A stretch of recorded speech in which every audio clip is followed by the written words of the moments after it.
유재수 부산시 경제부시장에 대한 청와대 민정수석실의 감출 무마 의혹을 수사하고 있는 검찰이 압수수색에 나섰습니다.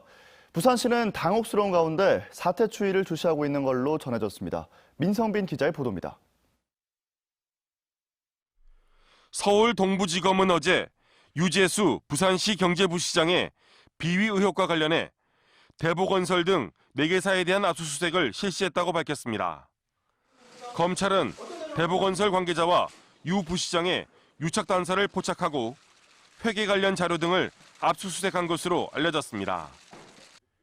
유 부시장은 지난 2017년 금융위원회 재직 시절 업체 관계자들로부터 차량과 자녀 유학비 등을 받았다는 의혹을 받아 지난해 청와대 특수감찰반에 감찰을 받은 바 있습니다.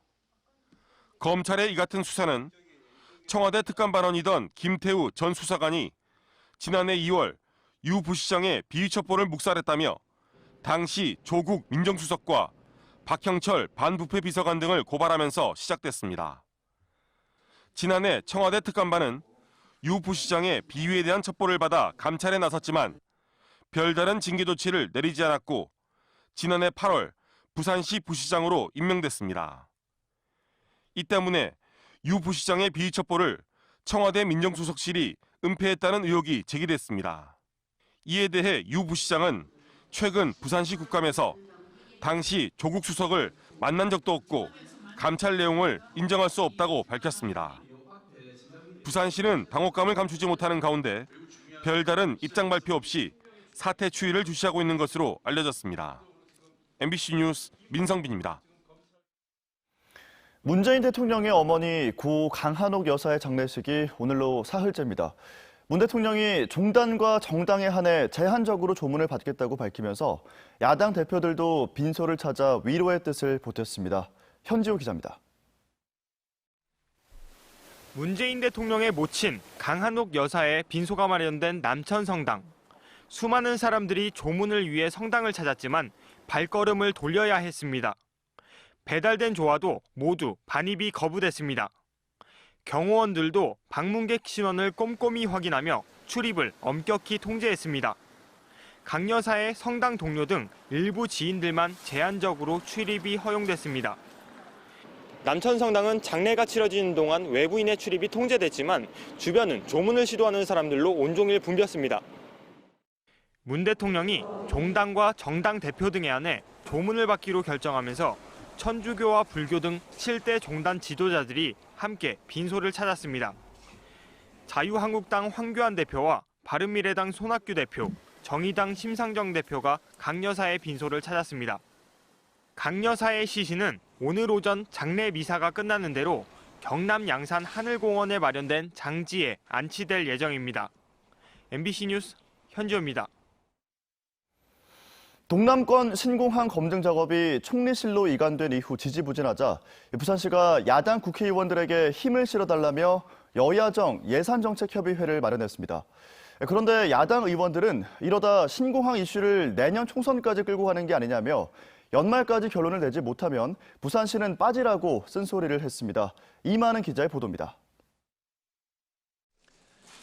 여야 부산 국회의원들이 모두 참석한 부산시 여야정 예산정책협의회.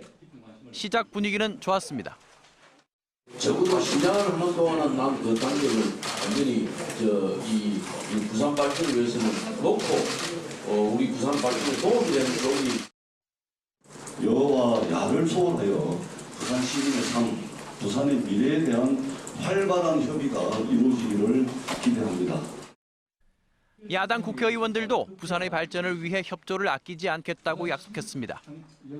그러나 총리실이 신공항 문제를 이관받은 뒤 사실상 손을 놓고 있다며 쓴소리가 터져나왔습니다. 동남권 신공항을 주장하면서 김해공항 확장을 진행 중인 애매모호한 태도에 대해서도 날선 비판이 이어졌습니다. 김해공항 확장 관련해서 수백억 정도 예산이 올라와 있죠. 이걸 줘야 되나 말아야 되나. 부산시도 받지 말아야죠. 관문공항 끝까지 추진하겠다는. 신공항 이슈를 내년 총선까지 끌고 가는 것 아니냐는 우려도 나왔습니다. 여권이 신공항을 방치하는 것을 더 이상 지켜볼 수 없다며 올해 안에 총리실이 신공항 문제를 결론 내지 못하면 부산시는 신공항 논의에서 빠지라고 충고합니다. 동남권 신공항 문제가 내년 4월 총선까지 이어진다면 정치적 문제에 들려서 또다시 변화할 수밖에 없다는 것을. 협치를 위해 처음 마련된 부산시 여야정 예산정책협의회. 여야 간 팽팽한 입장 차만 확인했습니다. MBC 뉴스 이만흥입니다. 다음은 오늘 아침 신문 살펴보겠습니다. 먼저 국제신문입니다.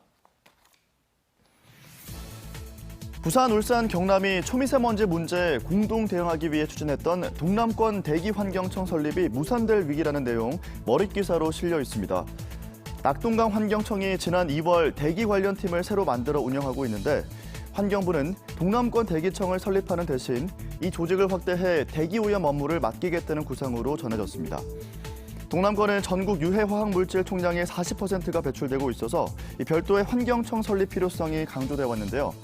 환경단체는 낙동강 환경청 내부 조직으로 업무가 위임되면 제대로 된 대기오염 감시가 불가능하다며 반대의 입장을 밝혔습니다. 다음 기사입니다. 부산국제영화제와 영화의 전당이 통합 여부를 두고 진통을 겪는 가운데 통합할 경우 시너지 효과가 높다는 용역 결과가 나왔다는 기사입니다. 동의대 산학협력단에 의뢰한 용역 결과인데요. 운영 비용 절감과 협찬 수입 증가, 공간 활용 최적화 등 25가지 이유를 들어서 통합 타당성에 힘을 실었습니다. 기사 말미에는 이번 용역이 영화계에 대한 이해도가 부족한 형식적인 내용에 그쳤다는 영화의 전당 노조의 반박도 함께 실려 있습니다. 다음은 부산일보입니다. 올 들어 8월까지 부산의 누계 출생아 수가 11,751명으로 12.5%나 감소하면서 감소율이 전국에서 가장 높았다는 기사가 실려 있습니다. 다음으로는 충북 12.3%, 전북 11.8%, 경남 11.3% 등의 감소율을 기록해 비수도권의 감소율이 높았는데요. 인구 1,000명당 연간 출생아 수를 뜻하는 조출생아율도 부산은 지난 8월 4.9명에 그쳐서 전국에서 두 번째로 낮았습니다. 마지막 기사입니다. 에어부산이 다음 달 인천공항 취한 계획을 발표했다는 소식입니다. 에어부산은 인천공항에 5개 노선을 취항하게 되는데 먼저 인천 닝보가 11월 12일 운항을 시작하고 선전과 가오슝, 세부행 항공편도 13일 취항할 예정입니다. 특히 인천 닝보의 경우엔 국내 항공사로는 유일한 운항이고 선전 노선도 대한항공만 취항하고 있는 만큼 낮은 운임을 내세워 승객 유치에 나선다는 계획이라고 전했습니다. 지금까지 아침 신문 살펴봤습니다. 어제는 쾌청한 하늘에 낮 동안 선선해서 활동하기 좋았는데요. 10월의 마지막 날인 오늘은 다시 황사의 영향을 받겠습니다. 중국 동부에 머물고 있던 황사가 서풍을 타고 우리나라로 들어오면서 백령도에는 이미 황사가 관측되고 있고요. 동쪽에 위치한 부산은 지금은 미세먼지 농도 보통 단계로 양호하지만 차츰 대기가 탁해지겠습니다. 저녁엔 중국발 스모그까지 더해지면서 내일까지도 야외 활동 시 각별한 주의가 필요하겠습니다. 밤사이 기온이 떨어지면서 오늘 아침 내륙을 중심으로는 짙은 안개가 끼어 있습니다. 서리가 내리고 얼음이 언 곳도 있는데요. 하늘에 구름은 거의 없는 상태여서 오전까지는 맑고 푸른 하늘이 이어지겠고요. 늦은 오후부터는 황사가 유입되면서 시야가 답답하겠습니다. 오늘도 일교차가 크게 벌어집니다. 현재 부산이 11도, 양산은 7도로 어제와 비슷하게 출발하고 있고요. 한낮 기온은 부산과 양산이 22도, 창원은 21도로 어제보다 1도에서 3도가량 높겠습니다. 바다의 물결은 동해남부 먼바다에서 최고 1.5m까지 비교적 낮게 일겠고요. 오늘까지 남해안은 바닷물의 높이가 높겠습니다. 당분간 큰 기온 변화 없이 아침엔 쌀쌀하고 낮에는 선선한 날씨가 이어지겠습니다. 일교차가 크게 벌어지는 데다가 내일까지 대기도 탁한 만큼 건강관리 잘해주시기 바랍니다. 날씨였습니다. 다음은 오늘 부산에서 열릴 주요 행사를 정리했습니다. 투데이 부산입니다. 2019 부산 국제 신발 섬유 패션 전시회가 오전 10시 30분 개막식을 시작으로 사흘간의 일정을 시작합니다. 이번 전시회는 310개 업체, 745개 부스 규모로 새로운 산업 트렌드를 제시하고 국내외 관련 브랜드 제품을 한자리에서 관람할 수 있습니다. 한아세안 특별정상회의 유관기관 지원협의회가 오후 2시 백스코 제2전시장에서 열립니다. 성공적인 한아세안 특별정상회의를 지원하기 위해 보안, 경비, 소방과 의료 등 각 분야 기관장과 범시민 공동대표가 참석해 기관별 준비 상황과 협조 사항을 논의하게 됩니다. 한 아세안 특별정상회의 자원봉사자 발대식이 오후 1시 40분 백스코 제1전시장에서 열립니다. 한 아세안 특별정상회의 자원봉사자는 부산 시민과 부산시에 거주하는 아세안인 200여 명으로 구성됐는데요. 오는 11월 24일부터 28일까지 김해국제공항과 백스코, 부산역 등에서 의전 지원과 수송 및 차량 지원, 질서 유지 등의 자원봉사를 하게 됩니다. 지금까지 투데이 부산이었습니다. 부산 지역 시민단체가 일본 영사관 인근에 항일거리 표지판을 설치했습니다. 시민들에게 항일 정신을 널리 알리기 위해서라는데 관할 동구청은 불법 조형물로 규정하고 철거를 검토하고 있습니다. 박준호 기자의 보도입니다.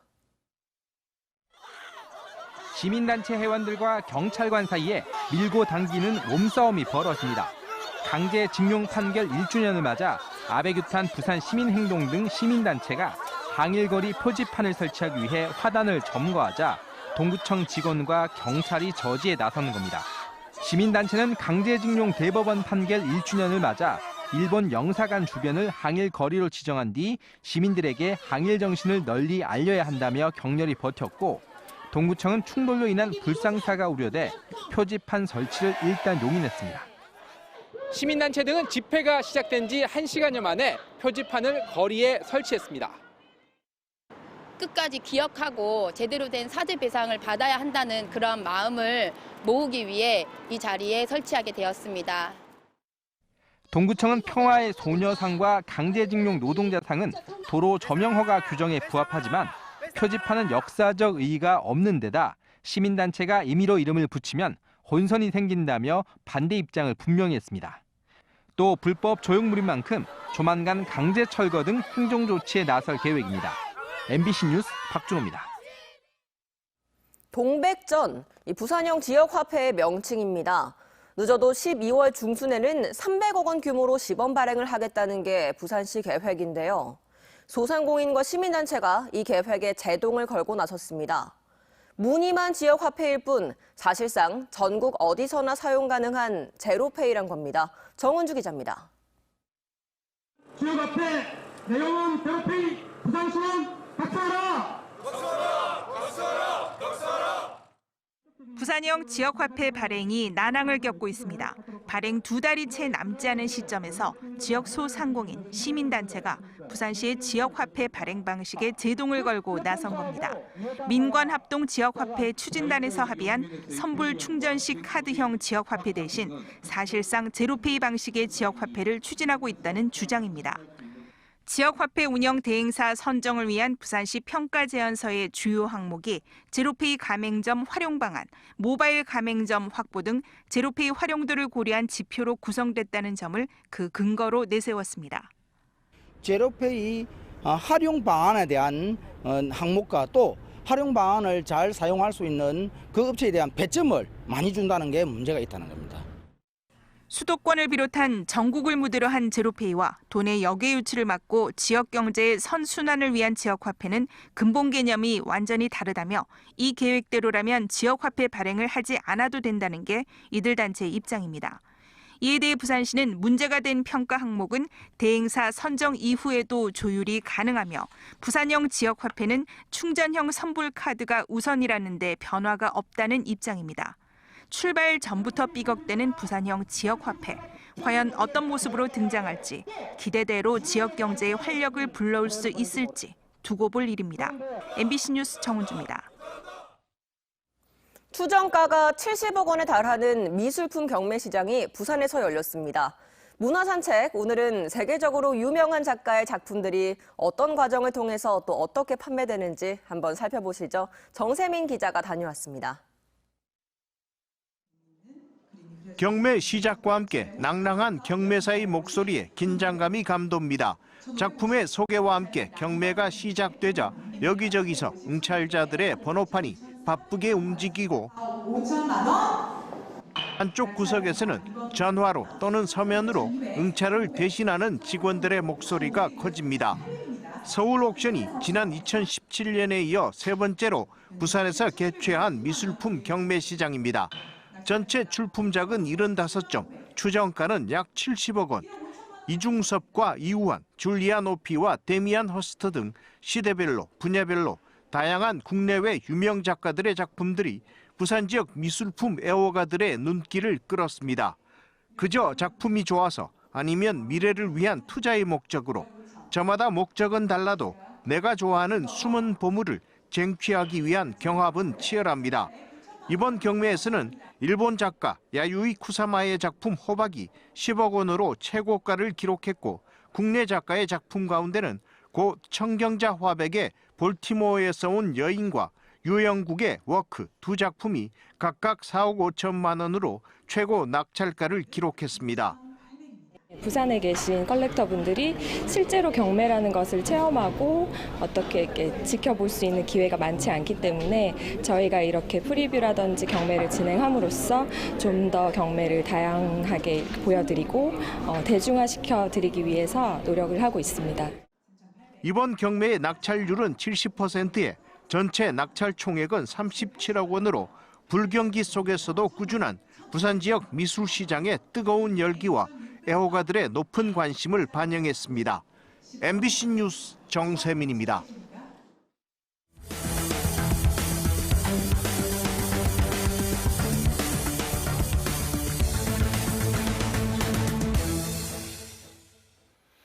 음악 소리가 시끄럽다는 이유로 이웃집에 수차례 작업 도구를 던져 창문 등을 깨뜨린 50대 남성에게 1심 법원이 실형을 선고했습니다.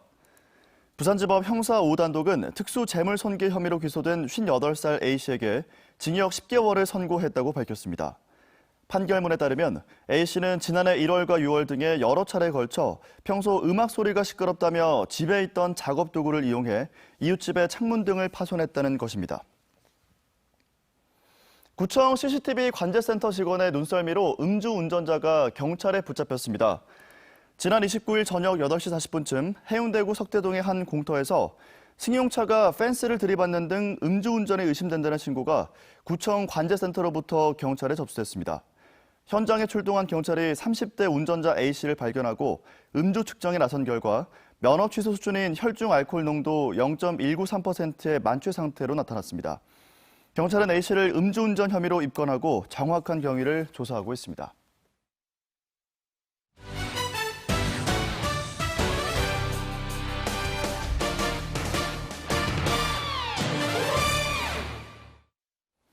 프로야구 자유계약 선수 시장이 오늘부터 문을 여는 가운데 롯데자이언츠에서는 전준우, 고효준, 손승락 등이 FA 자격을 얻게 될 예정입니다. 올 시즌 롯데 타선을 이끈 전준우가 계속해서 남을지와 강민호의 삼성 이적 이후 공백이 된 확실한 주전 포수 영입이 큰 관심을 얻고 있습니다. 고효준과 손승락도 개투진의 핵심 자원이어서 롯데가 잡아야 할 선수들로 분류되고 있습니다. 여자 프로농구 BNK 썸이 오늘 삼성생명과 스포원 BNK 센터에서 맞대결을 갖습니다. 올 시즌 창단한 막내 구단인 BNK는 외국인 선수 단타스에 의존하는 약점을 드러내며 개막 이후 3연패를 달리고 있어 국내 선수들이 얼마나 활약하는가가 첫 승 수확의 관건이 될 전망입니다. 특히 지난 26일 우리은행전에서는 2쿼터와 3쿼터 각각 4득점씩에만 그쳐 공격력 보강이 시급한 걸로 지적되고 있습니다.